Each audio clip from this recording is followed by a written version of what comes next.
Hi, this is Heather, and I always get questions from moms on A, like how do we prep for a photo shoot, and B, if you can't hire a professional photographer or you already took your photos but you want to do like once a month photos, or how can I take a good picture of my baby at home? And so I'm just going to give you my top tips for doing that. You don't really need a lot of stuff. Just a few simple things can make a huge difference in taking pictures of your little one. So I just wanted to give those to you. My first thing is you definitely want to feed the baby before you take pictures. I know a lot of times people are like, oh, we'll just get the picture quick and then I'll feed the baby. Just take the time. Feed the baby. The baby's going to be so happy and full and hopefully fall asleep. And you'll get much better pictures if you have a baby with a nice full tummy.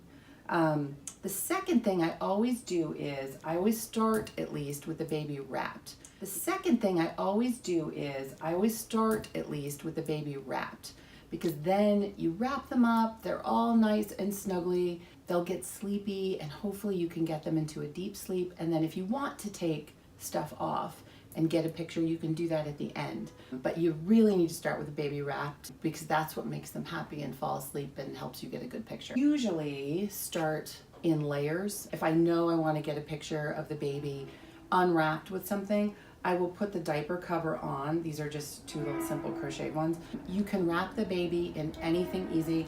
I love these newborn stretch wraps because they're breathable. You can get them, they have stretch to them, so you can just kind of wrap them around and around, and baby is nice and snug and it's pretty. So that's a newborn stretch wrap. This is just like some jersey stretch material. This looks cute. All the wrinkles come out once you've wrapped it around the baby. And you could honestly just get this from an old t-shirt or something. It doesn't have to be expensive. You can get these on Etsy for probably 10 to 15 bucks. So definitely start with the baby wrapped for sure. The other thing you can do is either use a boppy, or if you don't have a boppy, you can even use like a beach towel or a towel. And all you have to do is just roll it. And it doesn't matter what color it is, because you're not going to see this. You can just do this if you don't have a boppy, because you want the baby slightly angled towards you. You don't want the baby just laying flat, or it's not a flattering picture and the perspective gets a little dodgy. You can just throw a piece of material over the top and you'll be setting the baby right here. I generally use a boppy, but if you don't have one, you can always use that. I also like to use a bit of heat because babies always like to be snugly warm. So I have a heating pad. I never put this directly on the baby. You always have like a piece of material, and then if you just put it on low, it's gonna be so nice and snugly warm. Have the baby wrapped, put on here, fed. They really like it.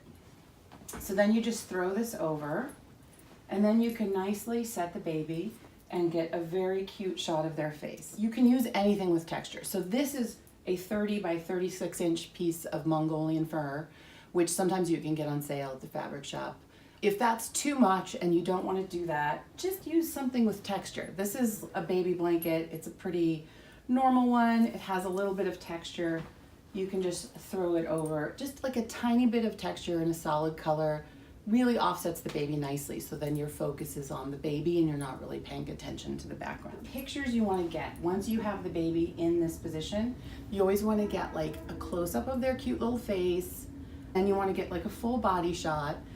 And then if you can, have a hand underneath their hand and get a photo of their hand, and do the same thing with their little feet. And you can kind of just leave the baby wrapped and take their little feet out or take their little hands out. It's nice to put something in the photo like a baby block or somebody's hand, so you can kind of get perspective on how just tiny they are, and that makes for a really sweet shot. Those are the basics of like everything you'd want to try to get with a newborn, just even every month, so you can watch them grow or whatever. But when people ask for tips, I always keep saying I will give them, so I finally have. That's like the basics for getting a good shot of your baby.